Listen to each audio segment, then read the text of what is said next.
She's proof that not every child turns out right. The words came from my father's lips so easily, like a toast he had practiced. Everyone laughed. A few tried to hide it behind wine glasses, others didn't bother. They chuckled with their shoulders, with their eyebrows, with the sideways glances that stung far more than outright ridicule. I sat at the far end of the table, flanked by a potted fern and the swinging door to the kitchen. My glass was empty. No one had thought to fill it. The dining room smelled like cedar polish and overcooked beef. Candles flickered against the silverware, and the chandelier above trembled slightly every time someone shifted. 17 guests, all family. Not a single one looked at me when the laughter died down. I didn't move. I didn't blink. I stared at the condensation ring my water glass had left on the linen.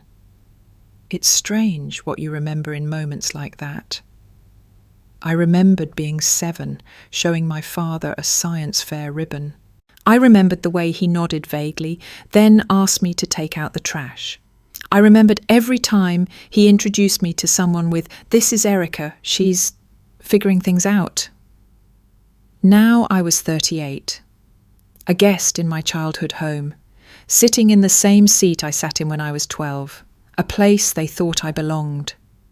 And yet, despite the years, despite the distance, despite everything I'd built, this moment still cut deeper than I'd imagined.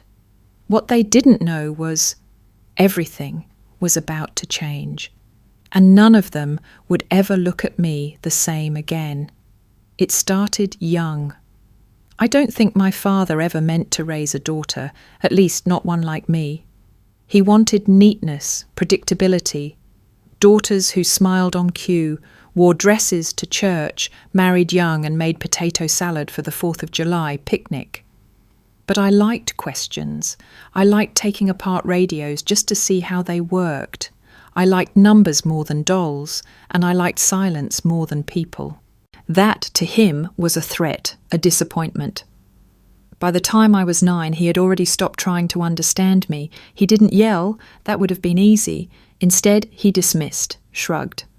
"That's just Erica being strange," he'd say whenever I tried to show him something I built. He never said I was stupid, but he didn't need to. Indifference can speak louder than insult. When I won first place at the regional science fair at age 11, I came home bursting. My teacher had hugged me. The judge called my prototype visionary. I held the blue ribbon like a medal of honor. My father looked at it, smiled faintly, and said, "You still need to clean the garage." That moment lodged itself in my bones like a splinter. It only grew worse with time. My older brother Mark, football captain, business school darling, became the standard. He once joked, "At least I'm not trying to build a robot army in the basement." Everyone laughed. I didn't, mostly because I had been doing exactly that. Then came my high school years. I applied to every STEM program I could find. One in particular, an early admission ROTC-linked engineering course, had written back. I was ecstatic. I told my family at dinner. No one said a word, not even my mother. My father kept cutting into his steak. Weeks later, the acceptance letter never arrived. I called the program. They said my application had been withdrawn. No explanation. No record of a request. I never told anyone, but part of me always wondered who made that call.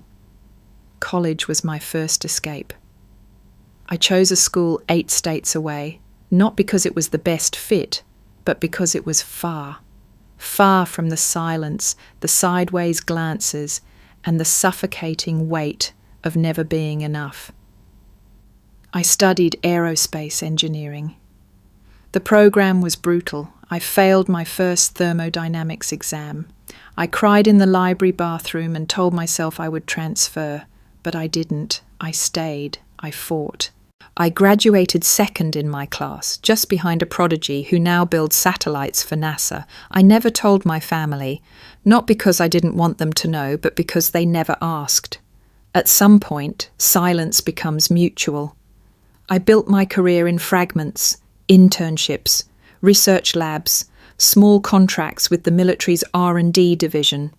I worked 16-hour days, slept on floors, ate vending machine dinners. No one clapped for me, no one cheered. But every time I sent a completed design or coded a breakthrough, I imagined my father's voice. She's just figuring things out. The difference was, I was. At 30, I was pulled into a black-budget project with the Department of Defense. Classified, high level, I couldn't tell anyone, couldn't post photos, couldn't even describe where I worked. I existed in the margins of national defense, but I was proud. Every decision I made shaped lives, saved lives, and still, not a word to my family. They thought I lived in a small apartment in Chicago, doing something techish. That's what my cousin once said. Erica works with computers or AI or whatever. The whole family just nodded. I stopped going home. Holidays passed, birthdays. My mother left voicemails. It would mean a lot to your father if you came this year. But would it? What I never told them was this. I didn't just leave because I felt unwanted. I left because if I stayed, I would have shrunk into someone I no longer recognized. And I had worked too hard, bled too much for that. But as fate would have it, I'd be back at that table again. The same eyes, the same voices. Only this time, I wasn't the same woman they once dismissed. The envelope was cream-coloured, thick, and embossed with golden cursive. You are cordially invited to the 70th birthday celebration of Mr. William Cole. I stared at it for a long time. It had arrived in an overstuffed mailbox, wedged between a grocery flyer and a notice from the Pentagon. I laughed when I saw it. Not because it was funny, but because it felt surreal, like someone had mailed a ghost. I hadn't stepped foot in that house in over 14 years. I'd skipped weddings, baby showers, Thanksgiving dinners. I sent flowers once when my cousin broke her leg. My name wasn't mentioned on their Christmas cards. I was a whisper in family stories, off doing her own thing. They made it sound like I had joined a cult. The invitation sat unopened on my kitchen counter for a week. Each night I'd walk past it, telling myself it wasn't worth it, that he didn't deserve my time, my presence, my oxygen. But then there was Mum.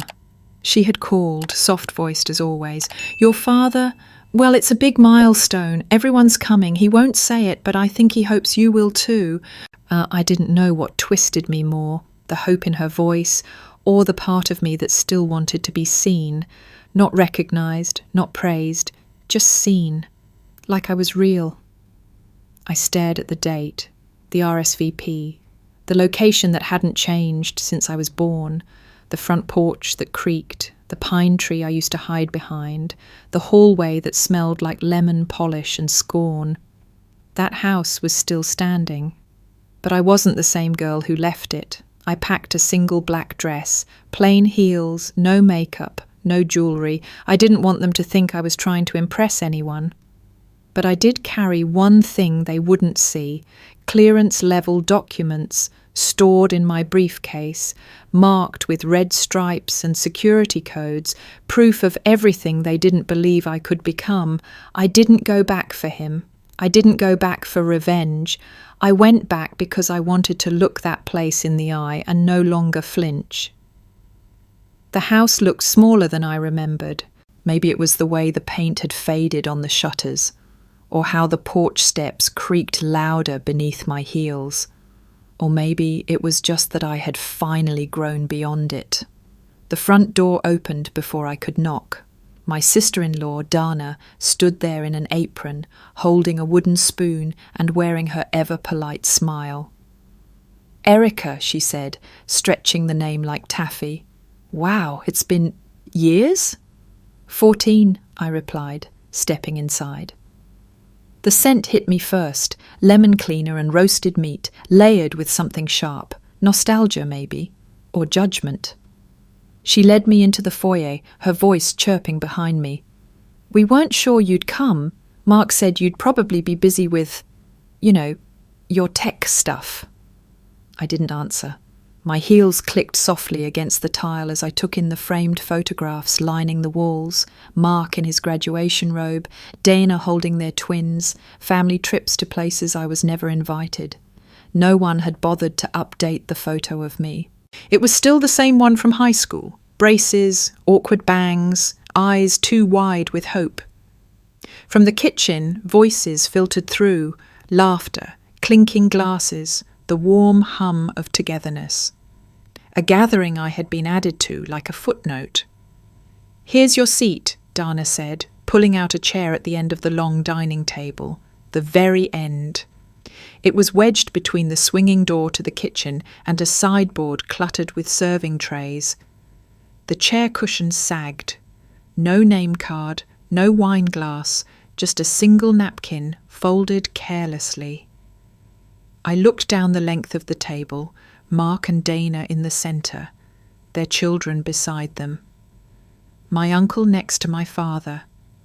My mother across from him, her eyes darting up, then quickly away when they met mine. I sat without a word. Someone walked behind me carrying a gravy boat and bumped my shoulder without apology.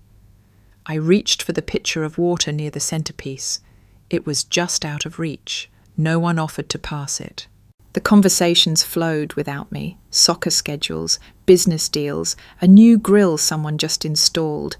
Every once in a while a relative would glance my way, as if remembering I existed, then turn back to their wine and easier topics. Mark leaned over toward Uncle Dale, chuckling. "Remember when Erica used to program the microwave to play Beethoven? Thought she was going to work for NASA." Laughter bubbled from 3 directions. I smiled tightly, pretending I hadn't heard. Dana turned toward me with mock cheerfulness. "So, what do you do now? Still with computers?" The question was as pointed as it was hollow, not curiosity, performance. "I work with aerospace defense systems," I replied, keeping my tone flat. "Oh!" She raised her brows dramatically. "Like drones and stuff?" Something like that, I thought, something classified beyond your comprehension. My niece, 16 and full of sparkle, whispered across the table, "Is that why you never post anything on Instagram?" I gave her a small nod. "Exactly," she giggled. "My mom says people who don't post are usually either boring or hiding something." Dana placed a hand gently on her daughter's wrist, like she was containing a wild animal, though her smile never wavered. "We're just glad you could join us this year. It means a lot to Dad." "Did it?" I looked across the table at my father. He hadn't said a word to me, not a glance, not a nod. He buttered his roll, said something to Mark, laughed at a joke I didn't catch. The longer I sat, the tighter the room felt, like the walls knew I didn't belong. I adjusted in my seat, the chair creaking beneath me, and reached again for the water pitcher, still too far. "Here," my mother said quietly, finally sliding it closer. Her hand trembled just slightly. Her eyes didn't meet mine. That small gesture, so late, so hesitant, landed heavier than it should have. I poured myself a glass and sipped. It tasted like dust, like years of swallowing silence. But I stayed seated, back straight, face unreadable, because something told me the worst hadn't come yet. The clinking of forks slowed, glasses refilled. Someone dimmed the lights slightly, and a hush rippled across the table as my father stood up, napkin folded neatly beside his plate. He didn't tap a glass. He didn't need to. When William Cole stood, people listened. He cleared his throat, placed both hands on the back of Mark's chair, and smiled. 70 years, he began, with the warm charm of a practiced orator. It's a strange thing getting older. You look back more than forward. You see not just your years, but your legacy, the people who carry your name. Heads nodded. The table leaned in, suspended in generational reverence. My son Mark, he gestured, squeezing Mark's shoulder, built his own company from scratch. 3 kids, a house on the lake, and somehow still finds time to coach Little League. I couldn't be prouder.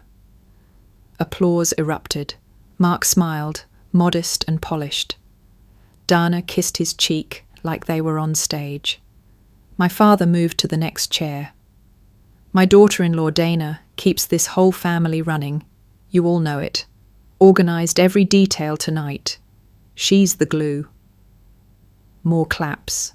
Another round of raised glasses. Dana waved it off theatrically. Oh, please, but she beamed all the same. He went down the line, nieces, nephews, even Uncle Dale for surviving a second hip surgery. Each one got a story, a laugh, a moment of warmth. Then his eyes reached mine, and the pause arrived. He didn't smile, he didn't even blink, just that brief, barely perceptible tightness in his jaw before he spoke. And then there's Erica. A longer pause this time.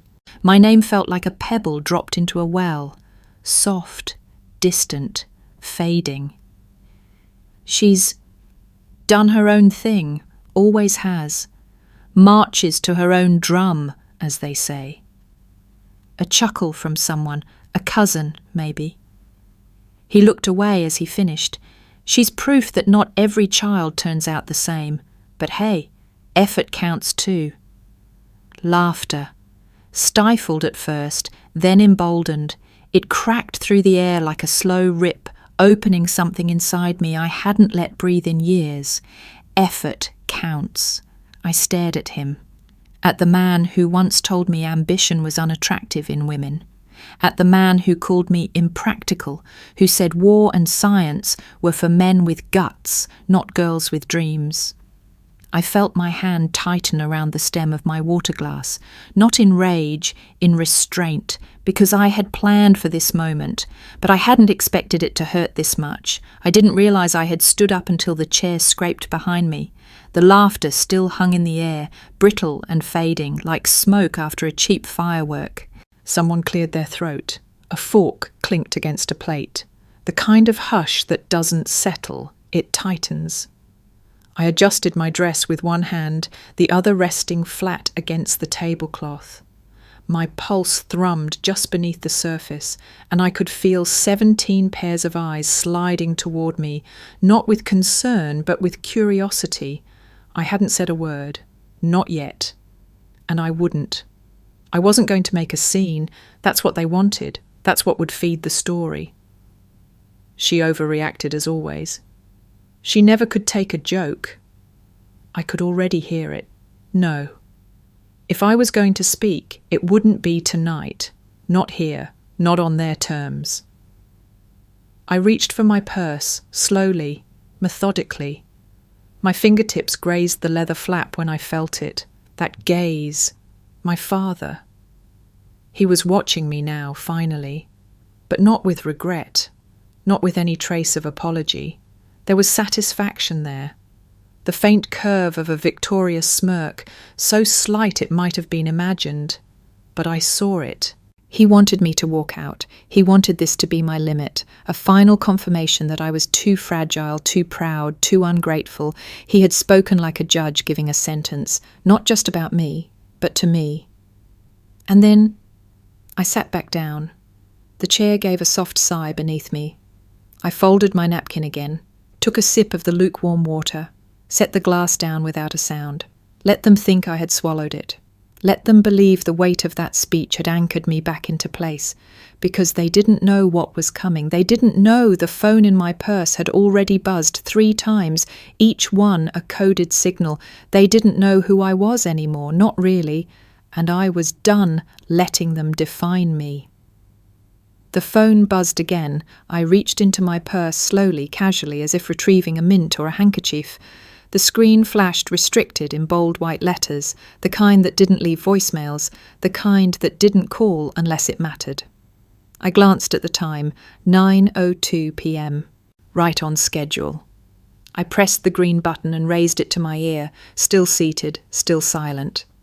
"This is Cole," I said, voice low, calm. There was a pause, then a clipped voice. "Ma'am, this is Major Branson at Langley. Package Echo 17 is active. Authorization required." I leaned forward slightly, eyes fixed on the butter dish in front of me. "Confirming, Alpha Romeo 17, clearance level 5. Execute under Theta Protocol," I answered. My tone was flat, precise, words carved from cold steel. Across the table, forks paused mid-air. Conversations faltered. My father's brow twitched. "Copy that, Commander Cole. Stand by for further instruction," the voice said. And then the line clicked, dead. I slipped the phone back into my purse like it was nothing, like I hadn't just activated a mission protocol from my family's dining room. Silence gripped the room, thick and electric. My uncle stopped chewing.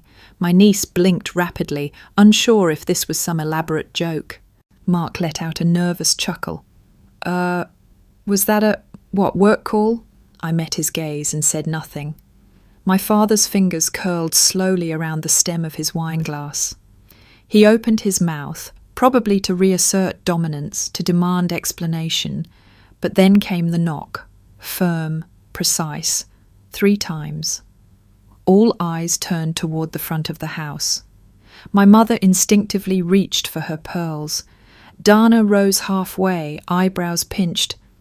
"Are we expecting anyone else?" The door opened before anyone could move. A man in uniform stepped inside. Black formal dress, silver insignia gleaming under the foyer light. His face was unreadable. His posture flawless. He scanned the room once, then walked straight toward me. I didn't stand. He stopped exactly 3 feet from my chair, clicked his heels, and saluted. "Commander Cole," he said, voice loud and clear, "your presence is requested immediately. The Pentagon is online." Gasps, audible, tangible. The sound of 17 realities cracking at once. I rose slowly, met his eyes, and nodded once. Understood. I adjusted my blazer as I stood, smoothing the fabric like I had done 100 times before, walking into briefing rooms filled with generals and analysts. But this room, this was a different battlefield. The man in uniform remained at my side, eyes forward, hands behind his back. He didn't look at anyone else, only at me. That alone unsettled them more than anything he'd said. I glanced around the table. For once, they were all looking at me, every one of them. No more laughter, no more sideways jokes, just stunned, bewildered silence. My niece's mouth hung slightly open. My cousin looked like he was trying to do mental math. Dana's face had lost all its pleasant colour. Mark was the first to speak, his voice cracking with forced levity. Okay. You got us. Very funny. What is this? Some kind of prank? Are we being filmed?" I looked at him and smiled faintly. "No cameras, just consequences." My father finally rose, slow and stiff, the way men do when they feel control slipping through their fingers. "Erica, what the hell is going on? What is this show?" The officer beside me turned his head toward him, but I raised a hand slightly. "I've been working under direct contract with the Department of Defense for the past 6 years, I said, voice calm and clear. "My team is responsible for classified defense technology that supports both national and global security initiatives." Pause. Let that sink. "I hold a top-level security clearance. I answer directly to the Joint Chiefs. And yes, when the Pentagon calls, I answer." A stunned whisper escaped from someone. My mother's hand covered her mouth. I turned back to my father. "You once said I was proof that not every child turns out right. You're correct. I didn't turn out the way you wanted." I stepped closer, heels echoing on the hardwood. "I turned out better." He tried to speak, but no words came. Just that pinched look, half rage, half confusion. the face of a man watching his constructed version of the world crumble in real time. "Sir," the officer said behind me, "your transport is ready." I gave a small nod, then looked down the table one last time. They weren't laughing now. Somewhere deep inside, a younger version of me stood taller, not because they had changed, but because I finally didn't need them to, and for the first time in my life, my father was speechless. The car was silent for the first 10 minutes. The officer had offered me a ride back to the secured drop point where my official vehicle waited. I declined. I needed air. I needed quiet. I needed her. My mother had followed me out the door just before it closed. She hadn't said anything, not even when the soldier saluted her politely as she stepped into the car beside me. She simply sat, clutching her purse like it was the only solid thing left in her world. She didn't look at me. Not until the car pulled away from the house and the lights disappeared behind us. Then in the dim hum of the back seat, she whispered, "You've changed." I gave a small smile. I had to. She nodded slowly, her knuckles white against her lap. "I always knew you were meant for more. I just didn't know how to protect that." I didn't say anything. There wasn't much to say. But then she added, softer still, "There's something I should have told you years ago." My shoulders tensed. I turned to face her fully.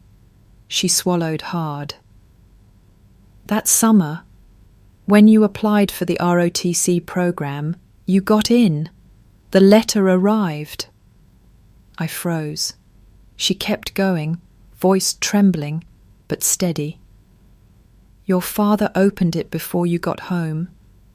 He read it, then made a call, told the program you'd changed your mind, said you weren't emotionally stable, that you'd withdrawn." Every inch of my body went still. "I begged him not to," she whispered, "but he said military life wasn't for girls, that it would ruin you.